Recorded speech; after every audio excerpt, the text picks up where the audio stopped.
Olá, pessoas, tudo bem? Eu acredito sim que nós devemos tomar algum cuidado com que tipo de conteúdo que nós expomos às crianças, principalmente na internet, onde existem todo tipo de conteúdo disponível a um clique. Então, sim, eu sou favorável a maneiras de se proteger essas crianças. Contudo, até onde o Estado deve interferir para proteger as crianças sem tirar a autonomia dos pais? Afinal, o Estado não conhece o psicológico de cada criança. Quem conhece, ou quem deveria conhecer, são os pais. Essa é a missão, essa é a função dos pais. Não é só ter um filho porque é bonitinho. Tem que conhecer seu filho. E aí, por que eu estou dizendo isso?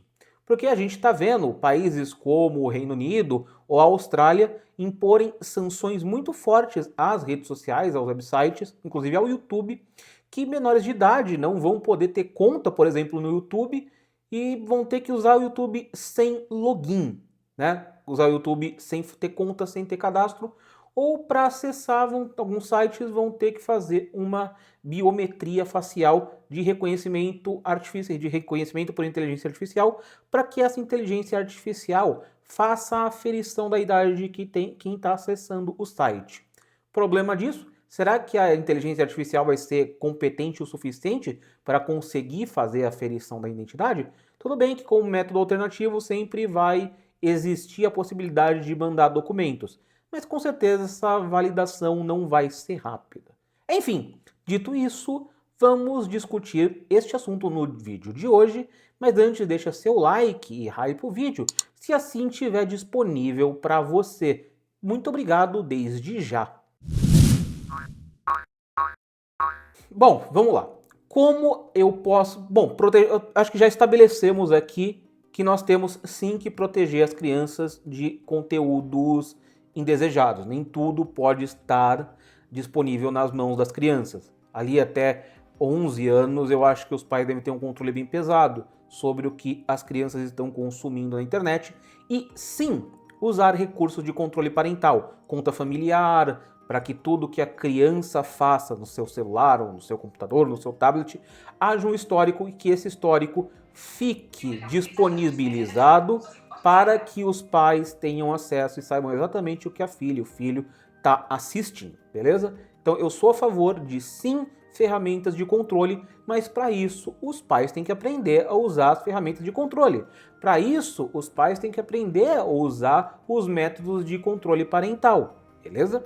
Porque é uma maneira de os pais terem controle e saberem o que o filho está fazendo. Porque eu entendo que pais trabalham, para quem não é rico, maluco, que não faz nada, os pais trabalham, todo mundo tem suas coisas para fazer, tem os boletos para pagar, para colocar a comida na mesa, ou pagar a conta de luz e coisa do tipo. Então eu entendo que não dá para ficar de olho numa criança 100% do tempo. Mas hoje a tecnologia oferece recursos mínimos para auxiliar nesse trabalho de ter controle, de ter uma vigilância sobre o que a criança está consumindo. O YouTube, por exemplo, tem o YouTube Kids, o Netflix tem o perfil infantil e por aí vai. Então existem maneiras de como a gente controlar as crianças. E aí eu acho que a partir também fica aquele questionamento, se uma criança muito pequena realmente tem que ter um celular com acesso à internet, tem que ter um tablet com acesso à internet, se não tem que restringir o uso do tablet do celular para uma criança muito pequena, né? Ou se for dar acesso ao celular, talvez não deixar senhas de joguinhos para que essa criança acabe comprando coisas por acidente, não deixar acesso livre à internet, enfim, né? Acho que tem maneiras que a gente pode fazer.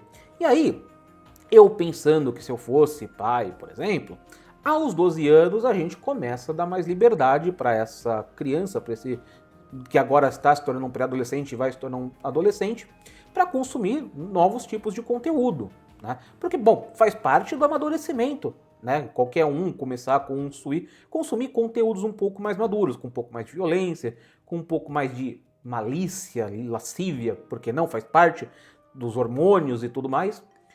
E beleza. E isso vai ter que aumentar com o passar do tempo, até que a essa criança que virou pré-adolescente, que se tornou adolescente, se tornar um adulto, ela possa exercer sua plena vontade de consumir o conteúdo que quiser quando for adulto, beleza?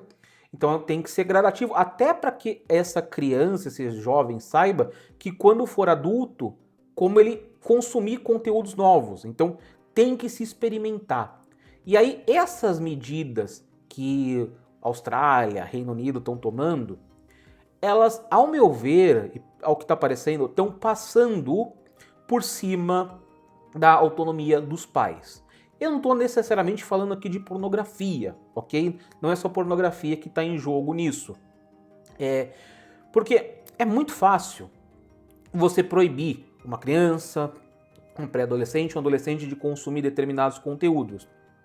Porque o ideal seria deixar, principalmente esse pré-adolescente, esse adolescente consumir conteúdo, e o pai e mãe sentar com esse pré-adolescente para entender por que aquele pré-adolescente, aquele adolescente gosta daquele conteúdo. O que chama a atenção naquele conteúdo?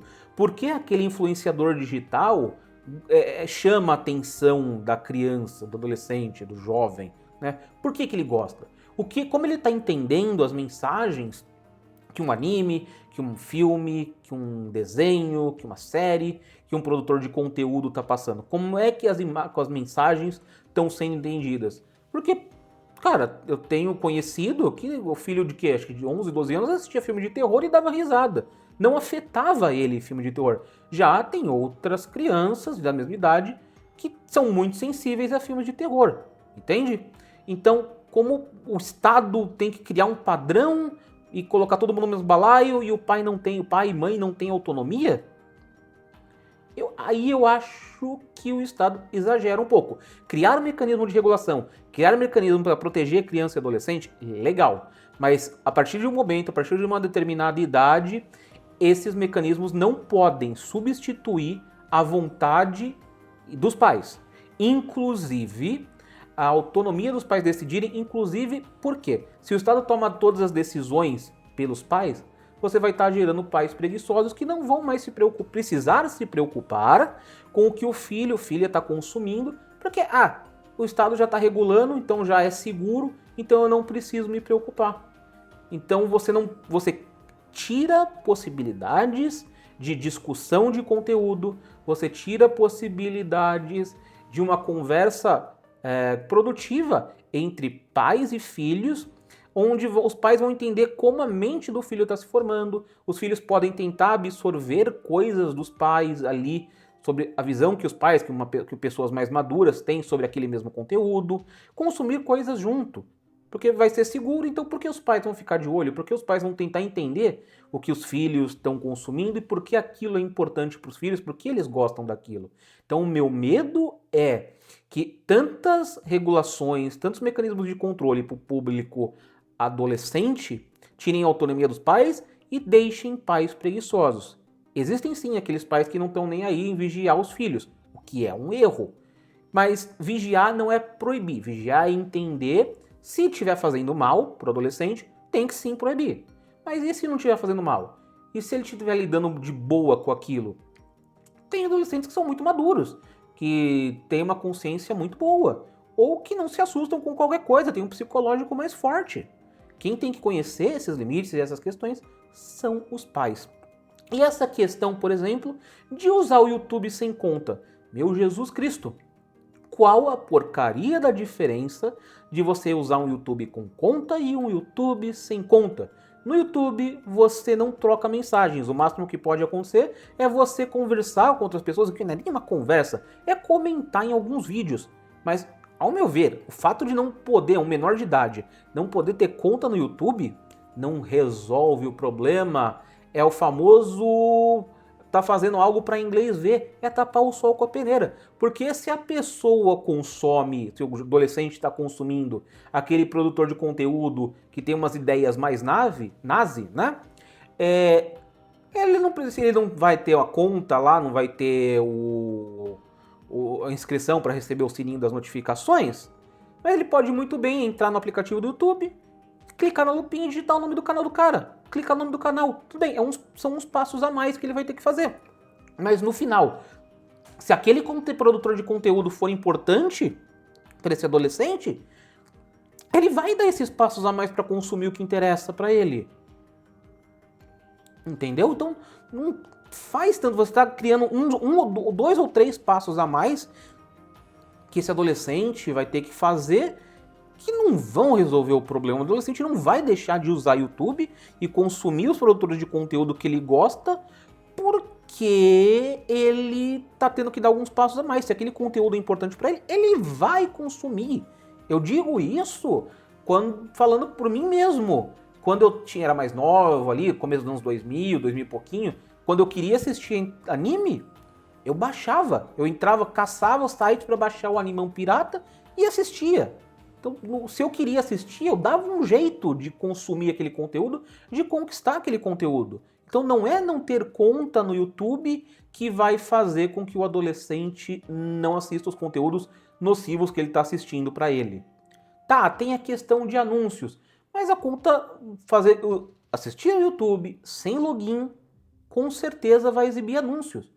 Porque o YouTube não vai deixar de exibir anúncio para contas não logadas.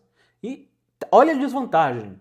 Porque se você tem uma conta logada no YouTube e usa o YouTube Prime, você não vê anúncio. Então você não tem anúncio direcionado para o público adolescente. Entendeu? Eu assino o YouTube Prime aqui para mim, o YouTube Premium, na verdade, que é uma mão na roda, eu não preciso ficar vendo anúncio que eu não quero ver. Muitas vezes anúncio de curso ou de remédios milagrosos ou coisas muito malucas, aí eu não quero ver, eu não preciso. Tudo bem, é um custo que para nós brasileiros é alto, mas eu não acho que esse custo médio para o europeu é tão alto. Você priva o adolescente de ser exposto a propaganda direcionada, sabe? Tudo bem, nem todo pai vai poder pagar, mas é isso. E, sabe, são umas medidas que me parecem tomadas por pessoas que não entendem como funciona a internet ou esqueceram o que é ser adolescente. Ou foram adolescentes tão regradinhos, tão fora da curva, que esqueceram o que é ser adolescente.